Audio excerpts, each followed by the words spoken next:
Sahabat Cak TV, selamat berjumpa lagi di channel Cak TV dan tentang pemerintahan Prabowo Subianto, Presiden bersama Wapres Gibran Rakabuming Raka yang kinerjanya dinilai dalam 100 hari. Memang kita lihat secara keseluruhan global ya, banyak masyarakat yang puas dengan kinerja 100 harinya Presiden Prabowo Subianto dan Wapres Gibran Rakabuming Raka. Nah, secara umum ya, Litbang Kompas kemudian juga beberapa lembaga survei yang lainnya menyebutkan masyarakat puas gitu. Tapi ada beberapa catatan dari sisi komunikasi yang memang jadi seperti centang perenang gitu ya, dan menimbulkan kegaduhan publik. Ya terlepas itu memang dibikin begitu, tetapi kita akan lihat dari sisi kualitas komunikasinya ya, nanti seperti apa. Oke, nanti akan kita bahas komunikasinya seperti apa dan sejauh mana gitu ya. Ada beberapa hal yang harus kita lihat lagi supaya ke depan tidak menimbulkan kegaduhan dan energi yang terbuang percuma gitu ya. Dan itu juga energi negatif yang keluar banyak gitu ya. Kan sayang gitu ya. Oke, untuk Anda yang baru saja bergabung, jangan lupa tekan tombol subscribe-nya terlebih dahulu, kemudian tekan tombol like dan juga tekan tombol loncengnya. Dan juga jangan lupa share video ini ke teman-teman Anda. Siapa tahu teman-teman Anda juga sedang membutuhkan informasi ini. Jadi begini, kalau dalam masa 100 hari ini kita menilai kinerja Presiden Prabowo Subianto dengan Wapres Gibran Rakabuming Raka, dari sisi komunikasi ya keberhasilannya mungkin 50% ya, 50-50, karena kita lihat dari beberapa kinerja secara nasional yang kemudian itu menimbulkan kegaduhan di masyarakat yang sebenarnya tidak perlu, dan masyarakat kemudian ikut meresponnya mengeluarkan sesuatu yang negatif ya. Sebagai satu contoh dulu, awal tentang kenaikan PPN yang 12% gitu ya. Nah, timbul kegaduhan karena masyarakat kemudian protes PPN. Masyarakat saja sudah susah, ditambah lagi dengan pajak pertambahan nilai ketika kita melakukan transaksi jual beli gitu ya. Konsumen lagi yang dirugikan, ditekan gitu ya. Nah, akhirnya banyak yang komentar pedas, komentar yang sebenarnya tidak perlu gitu ya. Nah, ternyata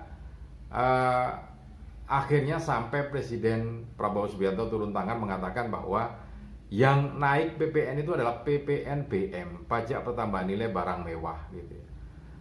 Sementara PPN yang lainnya tidak ada kenaikan. Padahal masyarakat sudah gaduh. Masyarakat, kalau memang PPNBM itu yang dinaikkan gitu, kenapa tidak dari awal disampaikan?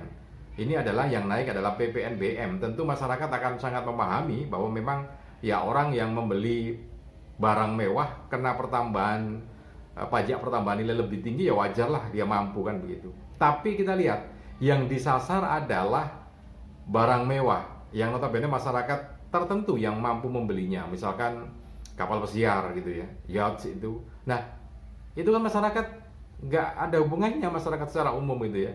Tapi yang komentar masyarakat secara umum loh, nggak nyambung gitu loh. Padahal masyarakat sudah mengeluarkan energi negatif sampai marah-marah gitu ya di media sosial, nggak perlu gitu ya. Tapi itu terjadi. Kenapa? Ya karena komunikasinya. Nah,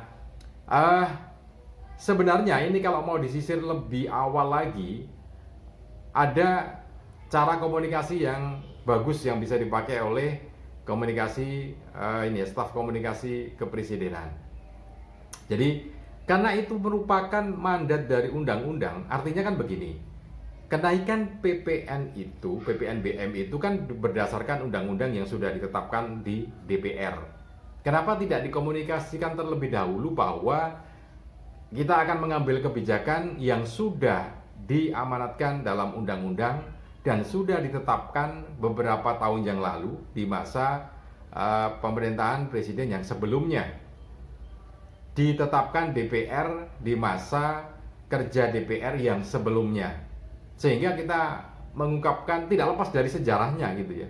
Jadi tidak lepas dari akar yang akan muncul tadi itu. Jadi akar menaikkan PPNBM itu dari mana gitu. Nah, itu yang sejarahnya itu yang kemudian dikomunikasikan kepada masyarakat sehingga masyarakat tahu, oh, ini ternyata sudah ditentukan oleh undang-undang. Jadi sejarahnya dulu disampaikan kepada masyarakat, ceritanya awalnya itu seperti apa gitu ya. Jadi diceritakan dulu sehingga masyarakat secara keseluruhan ngerti, oh ini produknya DPR di periode yang sebelumnya yang sudah ditetapkan, sehingga mereka tidak salah persepsi terhadap kebijakan yang akan diambil. Jadi dikomunikasikan semasif mungkin bahwa itu adalah produk dari undang-undang yang sudah ditetapkan DPR di periode kinerja DPR yang sebelumnya. Nah, setelah itu baru kemudian masuk ke ranah esensi kenaikannya. Kenaikannya apa? Kenaikan apa? PPN secara keseluruhan atau PPNBM? Kalau memang itu PPNBM ya sudah dikupas di PPNBM, sehingga komunikasinya adalah masyarakat secara umum tidak perlu khawatir, masyarakat biasa yang ekonominya bukan ekonomi kelas tinggi gitu ya, masyarakat secara umum tidak perlu khawatir karena yang naik adalah PPNBM, barang-barang mewah, barang-barang tertentu yang harganya sekian gitu ya. Jadi masyarakat umum yang ya nggak akan mampu membeli itu sehingga nggak perlu kepikiran gitu loh.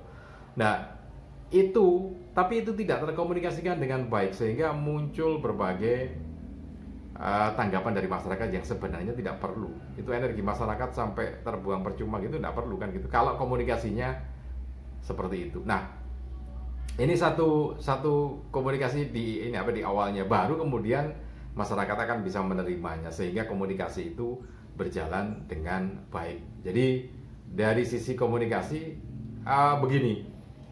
Ketika kita berkomunikasi, ketika kita melakukan public speaking, itu kan ada pembukaannya gitu ya, kemudian isinya, kemudian penutupnya. Sama juga dengan apa yang akan disampaikan atau dikomunikasikan dari kebijakan-kebijakan eksekutif atau pemerintah ini. Tentu saja pemerintah tidak akan ngawur. Pasti itu pemerintah tidak akan ngawur kemudian sembarangan mengambil keputusan, sembarangan melakukan kebijakan gitu ya. Apalagi ini berkaitan dengan uang yang ada di masyarakat gitu, menyerap uang di masyarakat, nggak akan ngawur, pasti berdasarkan undang-undang, ada dasarnya gitu ya. Nah, itu sebagai tahap pembukaan, tahap introduction, pengenalan bahwa ini ada sejarah ini, ada periode yang lalu sebelum masa pemerintahan yang baru ini, yang baru berjalan beberapa hari ini kan gitu, karena kan waktu itu masih dalam koridor 100 hari ya. Jadi ini ada produk undang-undang dari DPR sebelumnya, dari legislatif sebelumnya yang mengamanahkan pada eksekutif atau pemerintah untuk menjalankan kebijakan ini, gitu ya. Nah, itu disampaikan pengenalan, introduction, kemudian ya mungkin secara teknik butuh beberapa waktu ya sehingga ada produknya, ada ininya. Mungkin 1 minggu, 2 minggu sampaikan kepada masyarakat melalui berbagai media sehingga masyarakat ngeh bahwa oh ini bukan kebijakannya pemerintah Presiden Prabowo Subianto dengan Wapres Mas Gibran Raka Buming Raka, tetapi bahwa pemerintah melakukan kenaikan PPNBM itu berdasarkan undang-undang yang sudah dibuat DPR atau legislatif, dan itu pun bukan DPR yang sekarang tapi DPR yang lalu gitu ya, sehingga masyarakat mengena dan oh iya memang benar, jadi tidak kebijakannya ini. Kemudian setelah itu baru disampaikan kepada esensinya tadi. Nah setelah esensinya baru kemudian penutup dari komunikasi ini adalah mungkin ada masyarakat yang tidak mengerti itu, kemudian disampaikan kan begitu. Tapi secara esensi harusnya memang ini dari awal gitu ya. Bayangkan saya presiden harus meluruskan ini PPNBM bukan PPN gitu ya. Nah ini kegaduhan dari komunikasi politik yang ada dan terus berjalan seperti itu ya. Misalkan tentang pagar laut juga, setelah muncul itu kan muncul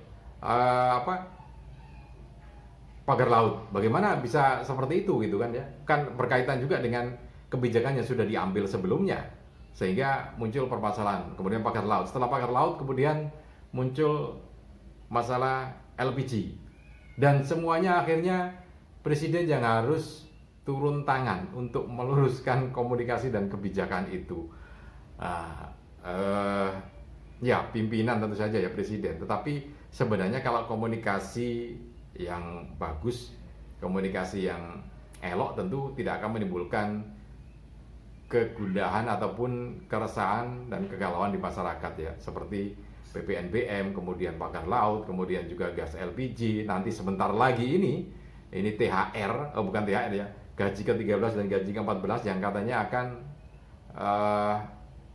apakah memang benar akan dihilangkan atau bagaimana? Nah, itu juga menjadi satu catatan tersendiri. Apakah nanti komunikasi politiknya yang benar-benar akan bagus, smooth, dan bisa diterima oleh masyarakat. Oke, mudah-mudahan ini bisa bermanfaat untuk kita semua yang sedang belajar komunikasi. Salam dan sukses selalu untuk Anda.